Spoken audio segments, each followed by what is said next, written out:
Nah di era Pak Prabowo ini, oposisi sisa tinggal yang kalau 20% itu ya 20% lah representasi dari PDI Perjuangan kan. Ditambah dengan kelompok-kelompok sosial macam-macam. Apa yang terjadi? Ekonomi kita turun. Nggak sesuai yang diharapkan. Turunnya itu ya dari Pak Jokowi ke sini gitu ya. Di mana pemerintah itu merasa ditekan terus untuk berbuat yang terbaik gitu loh Pak. Iya. Sehingga kinerja ekonominya jadi bagus. Nah sekarang ya contoh paling konkret lah MBG siapa yang ngawasin? Nggak Iya. ada. Ya kan? Dengan Terus segitu ini. Koperasi Merah Putih yang ngawasin siapa? Nggak ada.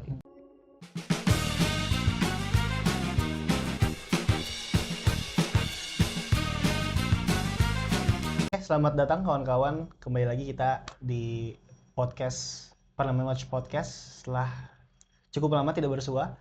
Hari ini kita kedatangan tamu yang spesial nih, yang udah malang melintang di mana-mana nih. Ada pengamat, ada akademisi, Bang Ray Rangkuti. Apa kabar Bang? Baik sejauh ini alhamdulillah. Lagi ada kesibukan apa nih Bang? So far Ya biasalah. di kampus ya Bang ya? Iya kesana kemari kesana. Nggak jelas juga. Gimana sih Bang jadi pengamat atau jadi akademisi di ya sekarang kita tahu banyak sekali dinamika gitu ya Iya. Bang. Apalagi soal pengamat kemarin ya Seskap gitu ngomong soal oh ada inflasi pengamat gitu kan.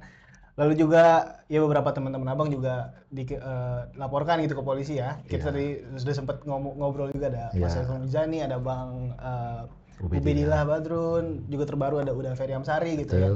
Ikut di kriminalisasi lah atau mencoba dikriminalisasi lah gitu.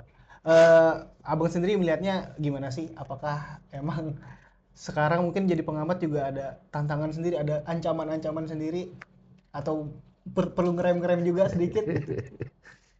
Sebetulnya kalau khusus spesifik pengamat tuh baru kali ini deh rasanya ya disebutkan. Karena itu sebetulnya kan setelah Presiden Prabowo mengucapkan pengamat-pengamat ini nanti akan kita tertibkan, kata beliau tuh. Kalau pengamat ya. Tapi kalau aktivis itu ya udah lazim lah, ya kan meskipun nggak diucapkan selalu akan ingin ditertibkan tuh. Saya kira di hampir banyak pemerintahan tuh kalau itu tuh. Tapi spesifik sih disebut dengan pengamat ya. Jadi baru di eranya Pak Prabowo ini katanya mau ditertibkan itu gitu. Nah, karena Pak Prabowo udah mengatakan pengamat akan ditertibkan, saya merasa lebih baik disebut aktivis saja. Nggak pengamat. Berarti kalau aktivis kan nggak ditertibkan. Tapi sudah lama di gitu. Tapi Abang sendiri melihat fenomena ini gimana sih Bang? Karena ya tadi ini presiden baru ketika kemudian kekuasaan mulai ikut-ikut atau ikut menertibkan dalam tanda kutip pengamat gitu. Saya kira gini ya, cara berpikir Pak Prabowo itu kan 11-12 dengan Pak Harto ya. Yaitu apa itu? Artinya selalu melihat politik itu dalam suasana yang harmonik gitu loh Pak. Jadi apa namanya,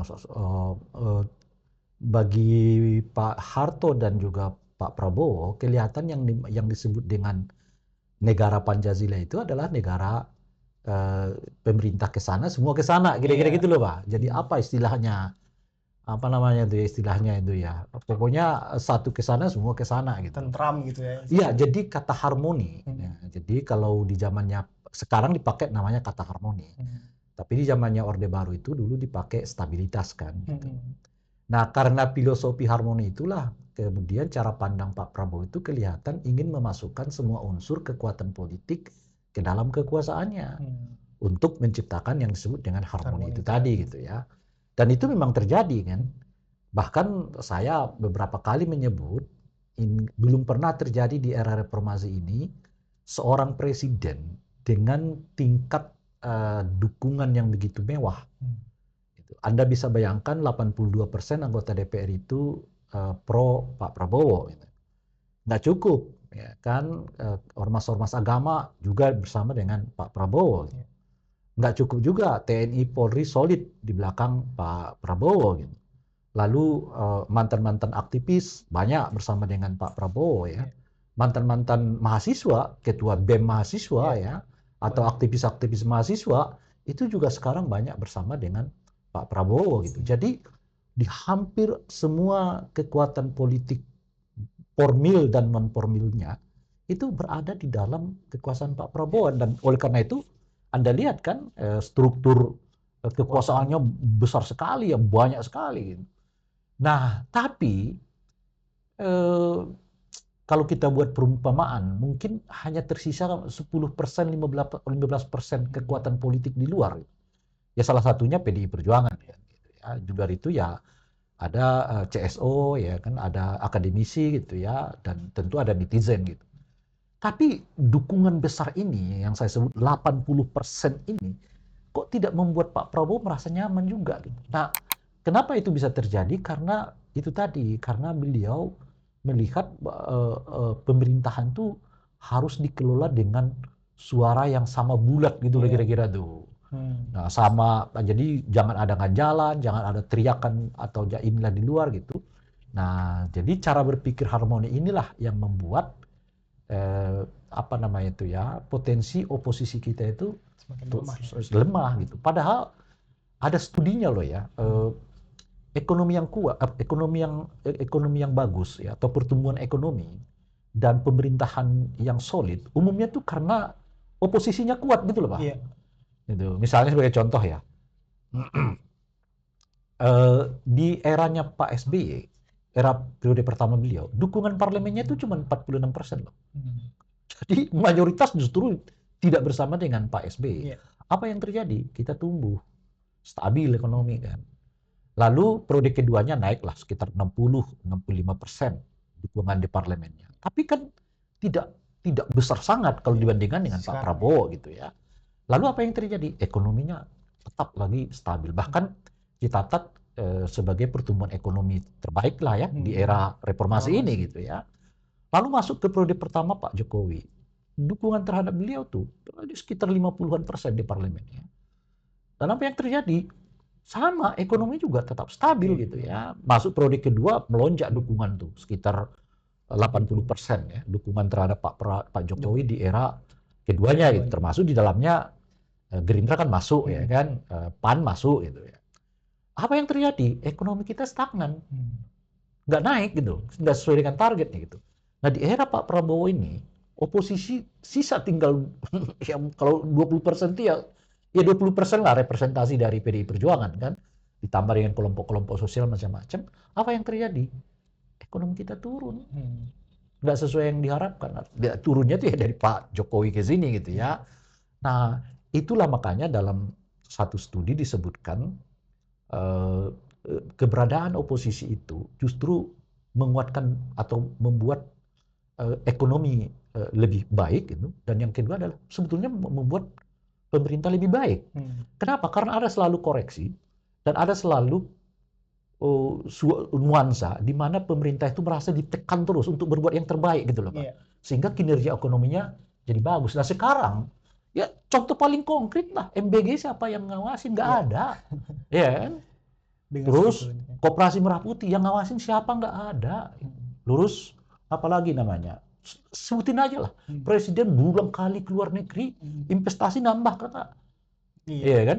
Investor asing ke sini ada nggak? Belum pernah kita ada dengar laporannya, ada atau tidak gitu ya. Dan sebagainya itu karena apa gitu? Karena itu tadi presidennya ini nggak merasa perlu memompa dirinya untuk benar-benar dan sungguh-sungguh, karena dia udah biasa tanda kutip diamkan tuh di DPR-nya. Ini kajian kalian nih sebetulnya ya, yang membuat dia ya merasa santai aja karena nggak akan ada yang ganggu gitu. Itu beda kalau misalnya oposisinya relatif berlimbang lah, yang kalau misalnya 60-40 atau katakanlah 65-35% gitu, itu akan memacu dirinya sebab saya salah sedikit pun ini bisa teriak nih ya, kira-kira gitu loh. Nah itu yang kita alami sekarang ini, loss. Gak ada urge of urgensinya gitu. Gak ada, karena dia udah merasa bisa ditenangin semua itu gitu kira-kira.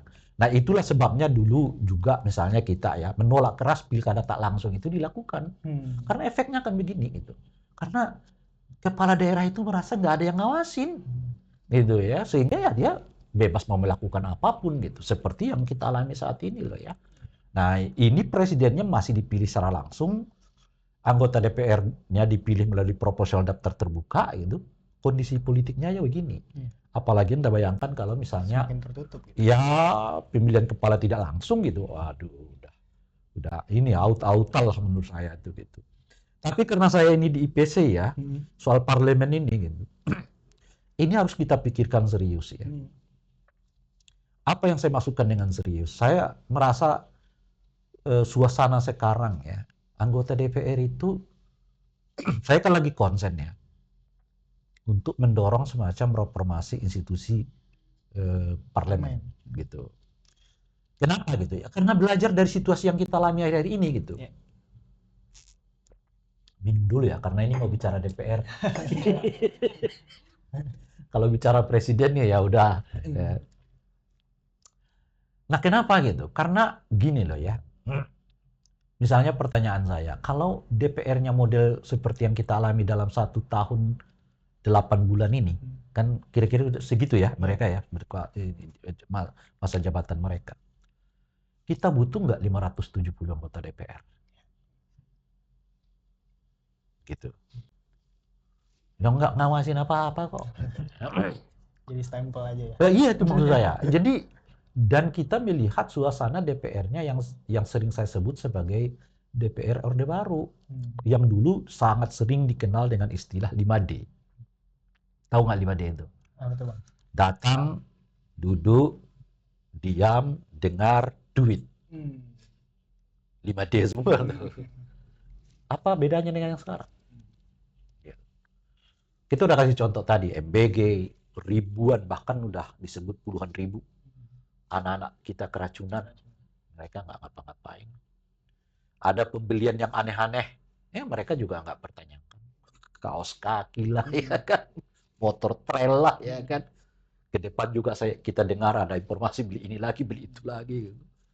Ada koperasi merah putih yang tempatnya kadang-kadang nggak ideal, gitu. Ada yang kalau saya lihat di salah satu media sosial itu tempatnya malah di tengah, nggak ada penduduk sama sekali gitu ya.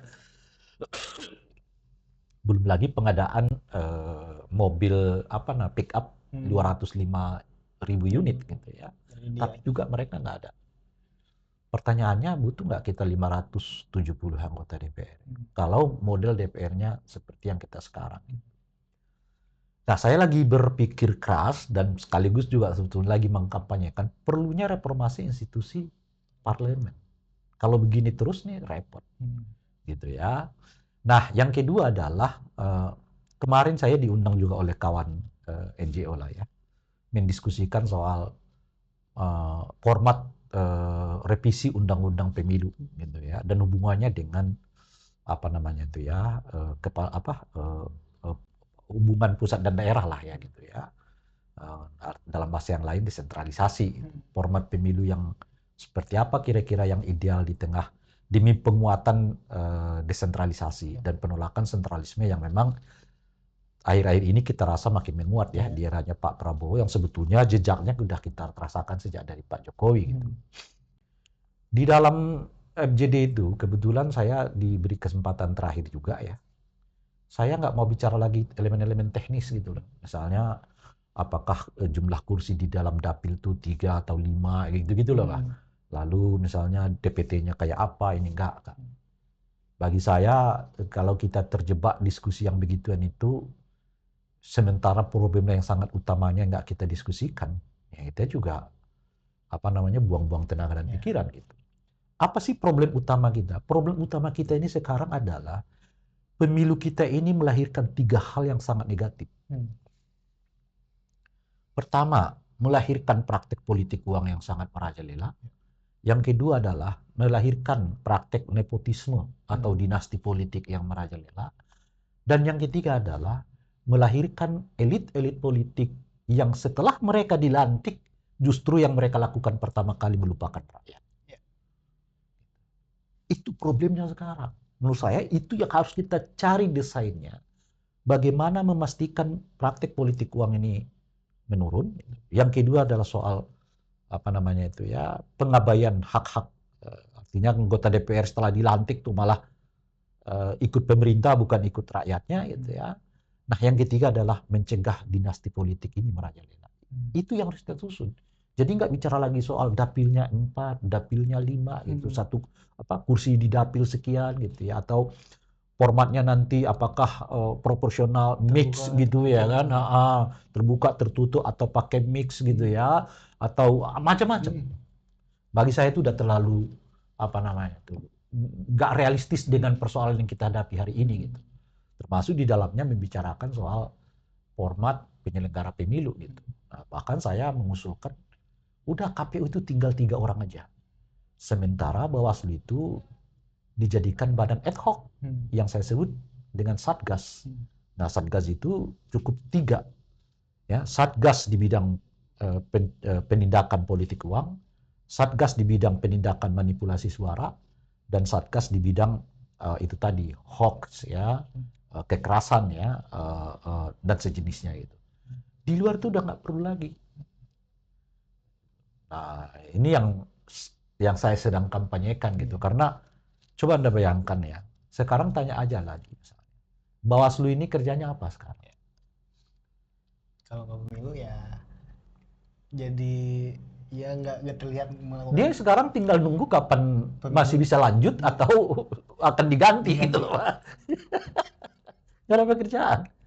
Saya tersenyum-senyum ya, lihat kemarin di media, baca di salah satu web mereka ya, saya lupa daerahnya. Pagi ini kita sedang apel bendera. Ya. Bawaslu hari Senin apel bendera. Oke lah, ya kan, karena ada ASN di dalamnya ya kan, dan sebagainya. Tapi 1 minggu kerjanya cuma apel aja. Iya emang. Itu. Iya. Ada tambah lagi Bang? Enggak, Oke. ini nih. Oke. Tinggal kau respon gimana. Iya sebenarnya juga menarik juga tadi apa yang terjadi di DPR hari ini sebetulnya soal MBG apalagi misalnya Bang. DPR tuh sebetulnya setiap rapat pengawasan selalu ngomel gitu ke ketua BGN gitu ya. Selalu ngomel, selalu ya berbicara keras lah kepada BGN dan soal MBG dan sebagainya macamnya. Dan itu juga sebetulnya bisa kita lihat di media sosial, mereka sering ngupload potongan-potongan mereka ketika bicara, tapi itu jadinya begitu loh Bang. Jadi seolah performatif aja mereka melakukan Persis. peneguran. Show aja, show. Iya, show untuk Bangun citra seolah-olah mereka itu iya, keras gitu. keras atau pro terhadap Iya, rakyat, terhadap dapil dan iya. segala macamnya gitu.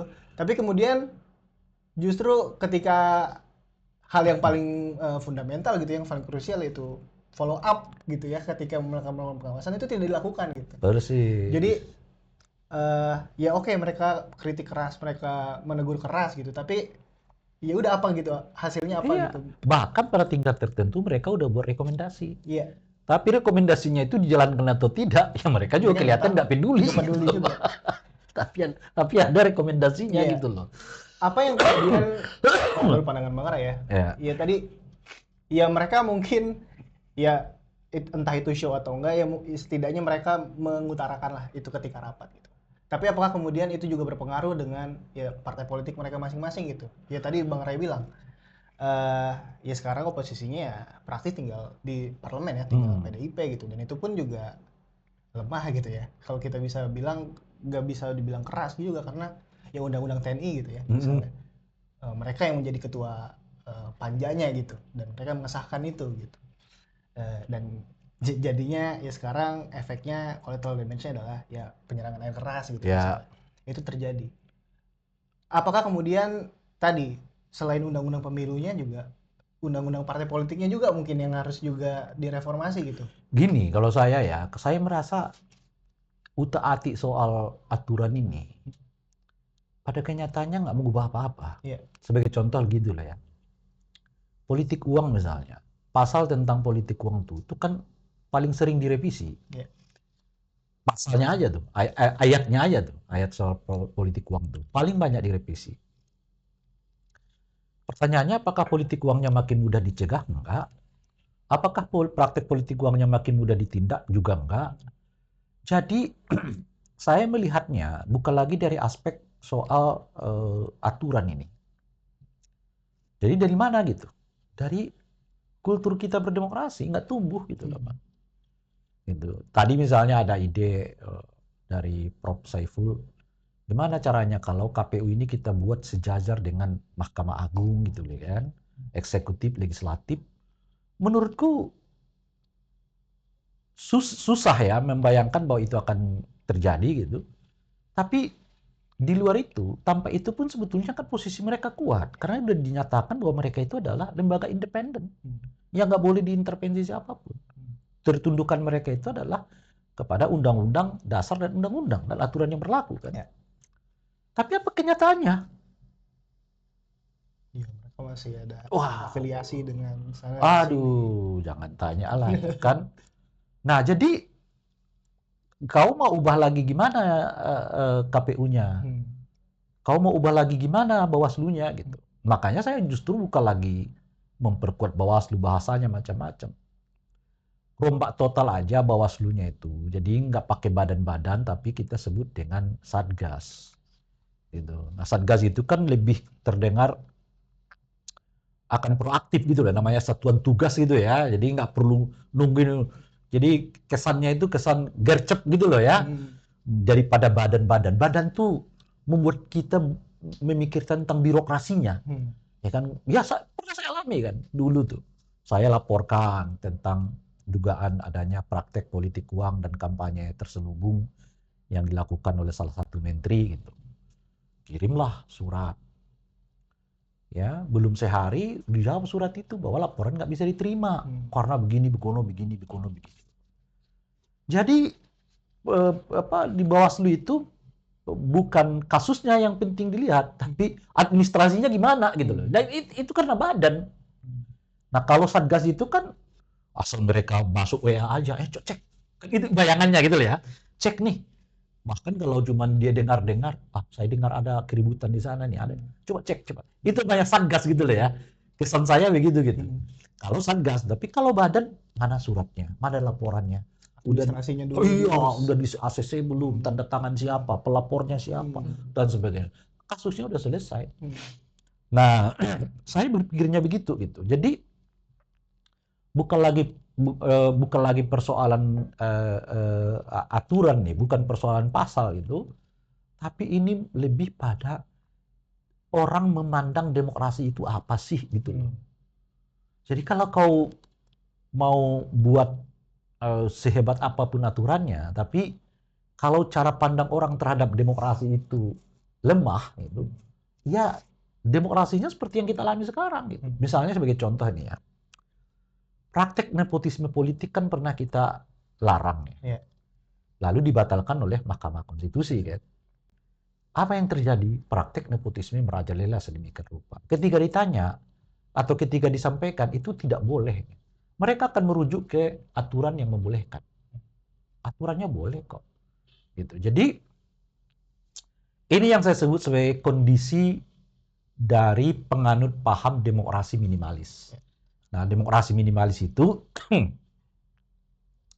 melihat demokrasi itu hanya seperangkat aturan. Dan kita akhirnya terjebak di situ. Dikit-dikit buat aturannya. Dikit-dikit buat aturannya. Jadi seolah-olah di atas aturan itu nggak ada. Padahal ada. Apa di atas aturan itu? Namanya moral. Etika. Etik. Apa moral dan etik itu? Cara baca tentang apa yang terbaik bagi kepentingan publik. Ya. Sebagai contoh misalnya, nepotisme itu boleh nggak boleh menurut aturan. Secara moral tidak baik. Kenapa itu? Karena itu lebih berorientasi kepada keluarga saya ketimbang kepada publik. Gitu. Coba Anda bisa bayangkan, kalau anak saya nggak saya dorong menjadi calon presiden misalnya, ketika saya jadi presiden, kan ada banyak sekali potensi di luar sana yang memungkinkan jadi calon presiden. Ya. Itu cara berpikir moralistik itu gitu loh Pak. Ya. Kalau bukan suami, istri, ayah, ibu, gitu ya, yang duduk di posisi, artinya kan banyak sekali orang yang memungkinkan untuk duduk di tempat itu. Ya. Kaltim. Ya, seperti Anda dengar kemarin ya. Kemarin lagi rame. Apa yang bisa begitu tuh? Ya, karena ada praktek nepotisme. Di DPRD-nya dia ada, di DPR pusat dia ada, eksekutifnya dia ada, di badan-badan juga ada. Berapa potensi anak bangsa ini yang hilang? Yang kekuasaan itu berputar di antara mereka ya, di antara keluarganya. Boleh nggak? Boleh, karena memang aturan nggak melarang.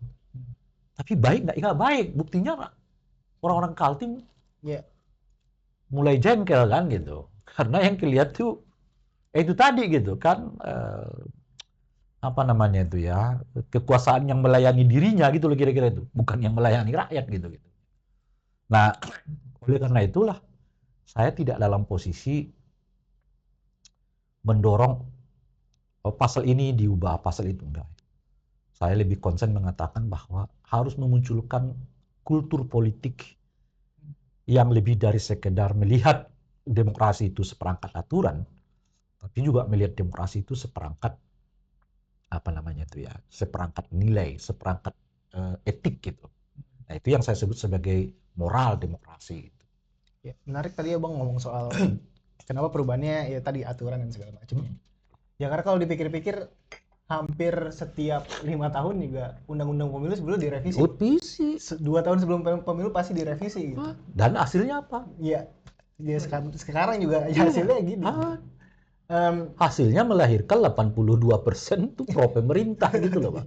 Padahal waktu pemilu ya kan mereka menjanjikan sesuatu yang berbeda satu dengan yang lain kan. Tapi apa sih yang sebetulnya tadi ya etika dan moral atau aku mau nanya soal kultur politik Indonesia tuh politik atau demokrasi Indonesia itu seperti apa sih? Karena ketika kita ngomongin pemerintah sekarang udah otoriter gitu misalnya. Tapi itu bisa dengan gampangnya diomongin, masih ada pemilu kok gitu. Dibalikinnya ke sana gitu. Kita punya yang namanya reformasi gitu ya Bang. Abang juga memperjuangkan gitu pada saat itu. Tapi kan hari ini juga nilai-nilai itu semakin tergerus. Kebalikannya gitu, militerisme gitu ya. Justru semakin menguat dan ada kebangkitan mungkin ya. Gimana Abang memandang kultur? Inilah pentingnya para akademisi intelektual itu berbicara. Ya. Karena ilmu pengetahuan itu kan membawa kita dari sekedar apa yang kelihatan ada gitu loh. Ya kan? Tapi ilmu pengetahuan membuat kita mencari tahu apakah yang ada itu memang seharusnya ada. Kira-kira gitu. Atau memang begitu harus adanya gitu. Nah itu gunanya pengetahuan gitu. Jadi kalau diserahkan ke banyak orang, mungkin konsen dia nggak di situ. Yang penting ada pemilu kata dia. Konsen dia di bisnis. Nah, bahkan ada yang berpikir tuh nggak usah pakai pemilu teh. Yang penting bisnisnya jalan. Ya kan? Ada juga kan. Makanya dia nggak perlu di orde baru, orde reformasi. Ngapain juga pakai orde reformasi kalau bisnis macet kan kira-kira gitu. Ada kan yang berpikiran begitu. Nah inilah fungsi dari para cendekiawan, akademisi. Nah salah satunya yang kita diskusikan bahwa kalau mau mengelola bangsa itu harus melihat dari bukan hanya dari sekedar apa yang terlihat gitu, tapi apa sebetulnya yang terjadi dari apa yang terlihat itu. Di Orde Baru misalnya pemilu ya jalan, ada terus gitu ya. Tapi itukah pemilu yang Anda inginkan? Jawabannya tidak. Itu kayak Anda bayangkan pemilu yang demokratik? Ya jawabannya tidak gitu ya. Nah ini yang harus diungkapkan terus-menerus. Pertanyaannya misalnya, apakah pemilu 2024 yang lalu itu bisa dibilang demokratik? Saya kira kita semua di NGO ya yang aktif di kepemiluan mengatakan bahwa inilah pemilu yang mungkin terburuk sepanjang sejarah pemilu di era reformasi. Politik uang merajalela, belum lagi dugaan keterlibatan aparat gitu ya, bansos yang demi kepemenangan pemilu, terus intimidasi terhadap aparatur desa macam-macam dan sebagainya. Nah jadi belum lagi aturan yang dilabrak, putusan Mahkamah Konstitusi yang aneh itu, gitu ya, putusan 90 ya gitu ya, yang aneh itu gitu dan sebagainya. Saya kira semua ya kalau ditanya lembaga-lembaga pemantau gitu, hampir mengatakan ini kesannya terburuk dari yang pernah kita alami sepanjang pemilu gitu ya. Nah kalau Anda menyebutkan pemilunya jalan, ya itu pemilunya jalan. Tapi ya bagaimana itu berjalan? Iya.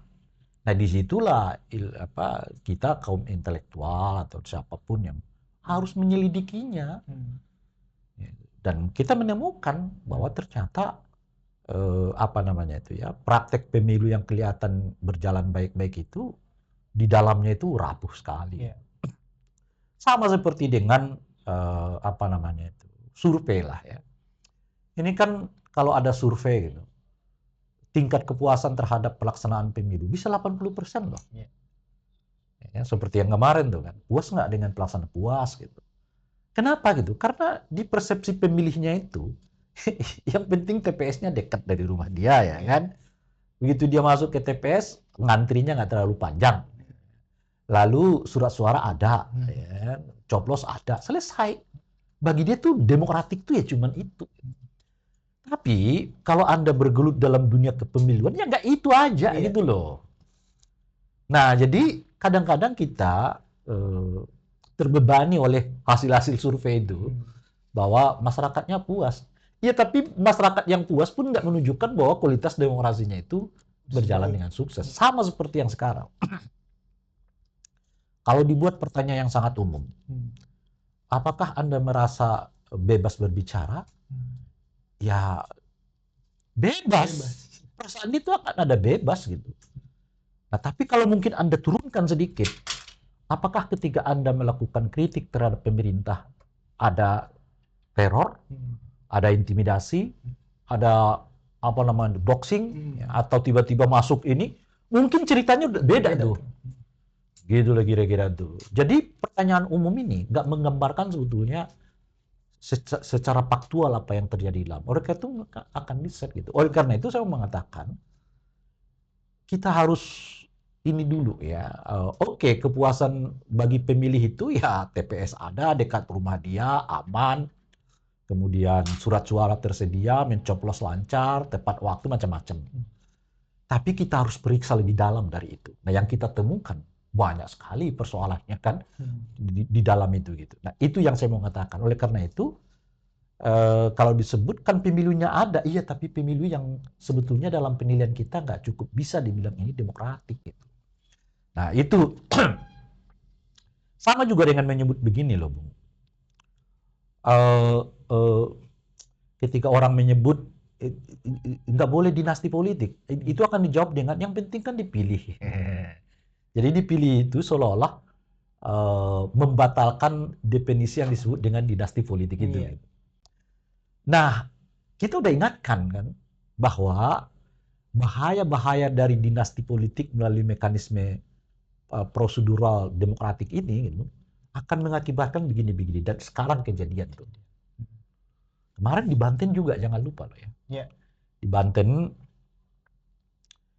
ada masyarakat melalui media sosial, seingat saya di tweet, itu yang buat seruan itu. Bukan seruan, tapi hanya mengcopy postingan dari salah satu istri petinggi lah di lingkungan Banten itu gitu ya, yang gaya hidupnya memang mewah lah ya.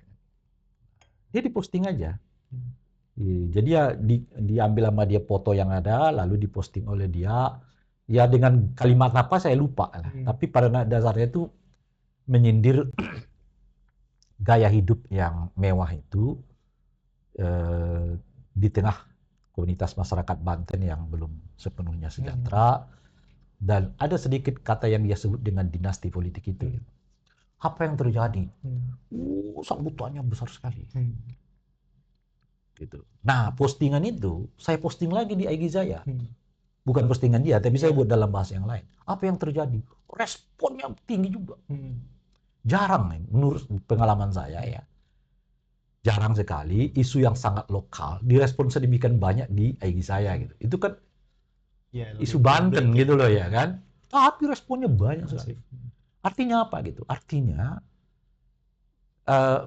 orang mulai menyadari efek-efek dari sekedar alasan-alasan formalitas itu. Nah, syukurnya orang mulai menyadarinya gitu ya.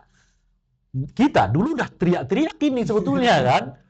Jangan. Cuma itu tadi ya, di zamannya Pilpres 2024 yang lalu itu apa namanya itu ya, gambaran-gambaran bahaya dinasti politik itu selalu dipatahkan dengan istilah yang penting dipilih gitu ya kan.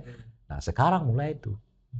Nah, jadi di satu segi saya sendiri khususnya ya, bersyukur mulai ada semacam kesadaran yang muncul, bukan karena apa gitu, tapi karena memang faktanya mereka udah mulai melihat hal-hal yang negatif dari Sudah mulai apa yang, sadar lah ya. iya, termasuk yang kita bicarakan soal pemilu demokratik ini. Jadi kalau tidak ada perubahan dari kultur berdemokrasinya, bukan lagi sistemnya ya, ya yang terjadi itu clash di tengah masyarakat kita. Nah ini yang harus kita cegah dari awal. Oleh karena itulah saya merasa bahwa penting untuk mengingatkan kembali apa yang kita sebut sebagai kultur demokrasi itu. Contohnya konkretnya begini, kalau kau di pemilu kampanyenya adalah perubahan, contohnya ya, yang sebelah sono kampanyenya adalah kelanjutan, itu artinya secara moral politik nggak bisa lagi kalian menyatu gitu loh. Paham maksud saya ya? Nah itu bermasalah secara moral. Jadi kalau dia bilang nggak ada aturan, memang nggak ada aturannya. Aturan lebih dari aturan itu ada moral gitu loh. Gitu. Nah moral itu yang membatasi Anda, bukan aturan itu. Kalau Anda menyerukan kelanjutan, di sana ada. Kalau Anda menyerukan perubahan, di sana melanjutkan kelanjutan, ya udah artinya Anda ada pisah jalan, nggak mungkin dipertemukan gitu. Kalau kemudian kelanjutan yang menang, yang sudah biarkan dia berkuasa, Anda yang kontrolnya, bukan ikut ke dalam dengan alasan harmoni itu tadi gitu loh Pak. Kira-kira itu ya. Iya. Menarik banget. Banyak hal yang bisa digali dan cukup mencerahkan gitu ya. Walaupun kayak Indonesia lagi gelap gitu ya. Karena udah 10-an menit lagi, Bang, mungkin kita langsung ke pertanyaan terakhir gitu ya. Tadi masalah banyak sekali, kayak kalau kita kumpulin masalah di Indonesia ini nggak akan habis-habis Iya, gitu. iya. Aku mau menanyakan harapan sih, apalagi kan undang-undang pemilu kabarnya mau segera dibahas. 3 bulan lagi sudah ada pemilihan panitia penyelenggara, seharusnya kalau memang kita niat ada pemilu lagi 2029 gitu ya. Apa sih harapannya, karena ya tadi demokrasi semakin menurun gitu ya. Kemarin teman-teman Amnesty International misalnya membuat rilis riset dan ada diksi menarik di sana gitu ya, menerjemahkan rezimennya Iron Fist, sudah tangan besi gitu. Harapan Bang Rey itu gimana sih soal kepemiluan kita ke depan dan kultur tadi demokrasi, kultur kita berpolitik ke depan gitu ya. Tentunya merespon juga apa yang terjadi hari ini ya, termasuk dengan krisis yang tidak hanya ada di dalam negeri gitu ya, tapi di geopolitik juga. Mungkin yang perlu kita ingatkan terus-menerus ya, bahwa negeri ini kita dirikan nggak hanya sekedar untuk memenuhi kebutuhan fisik badan kita itu. Dalam bahasa yang lain adalah nggak hanya sekedar untuk memenuhi keperluan perut gitu, enggak gitu. Makanya Soeharto ditolak ya. Ini itu ditolak karena menganggap bahwa masyarakat Indonesia itu hubungannya hanya dengan perut. Kalau perutnya dikenyangkan, ya mungkin mereka akan tunduk gitu. Enggak. Bangsa kita ini sejak dari awal didirikan oleh para pendiri bangsa sudah menyatakan dengan tegas ada 2 unsur penting di dalam tubuh manusia rakyat Indonesia itu. Apa? Jasmani dan rohani. Makanya berulang kali kita sebut ya di dalam nyanyian lagu Indonesia Raya itu, bangunlah jiwanya, bangunlah raganya. Kalau raga itu dibangun melalui MBG misalnya, itu kan pembangunan raga. Jiwa itu dibangun melalui demokrasi, kebebasan dan partisipasi. Itu prinsip utama dari demokrasi. Bahwa demokrasi itu menjamin kebebasan warga negara untuk terlibat di dalam setiap pengambilan keputusan yang berhubungan dengan kepentingan publik. Nah, pengambilan keputusan yang berhubungan dengan kepentingan publik itu yang disebut dengan partisipasi. Itulah poin penting dari demokrasi. Yang akhir-akhir ini kelihatan mulai ditanggalkan. BOP jalan sendiri, kan? MBG udah dikritik banyak orang, nggak dipedulikan. Ya. Pengadaan mobil pick up jalan sendiri. perjanjian dagang dengan Amerika juga jalan sendiri dan seterusnya dan seterusnya. Jadi anggota DPR-nya mungkin hanya diberitahu setelahnya dan seperti biasa oke gitu ya, dan ya ada dramanya lah ya, ada teaternya lah dengan apa namanya kencang sana kencang sini, tapi ya lagi-lagi tersebut itu teater aja gitu ya kan. Nah, kalau lama-lama kita begini, termasuk di dalamnya pemotongan transfer daerah loh ya. Ya nggak bisa dipotong sendirian oleh pemerintah pusat, harus melibatkan dan atas sepersetujuan pemerintah daerah gitu ya. Nah, jadi kalau cara kita memandang bahwa demokrasi nggak penting demokrasi lah, yang penting kenyang, ya kita akan mengulangi sejarah yang sama. Gitu. Sejarah yang sudah mengajarkan kepada kita peristiwa 65, peristiwa 98 gitu ya, dan seterusnya itu. Oleh karena itu kepada semua pemerintah dan saya kira juga warga Indonesia ya, harus kita pastikan bahwa negeri ini menjamin dua kebutuhan dasar dari kita sebagai warganya. Apa? Tentu kebutuhan fisik, ya, raga, yang salah satunya diwujudkan melalui MBG itu gitu ya. Tapi jauh lebih dari sekedar MBG, kepastian untuk mendapatkan lapangan kerja kan, supaya rakyat Indonesia bisa nyari sendiri kebutuhan mereka. Dan yang kedua adalah menjamin demokrasi.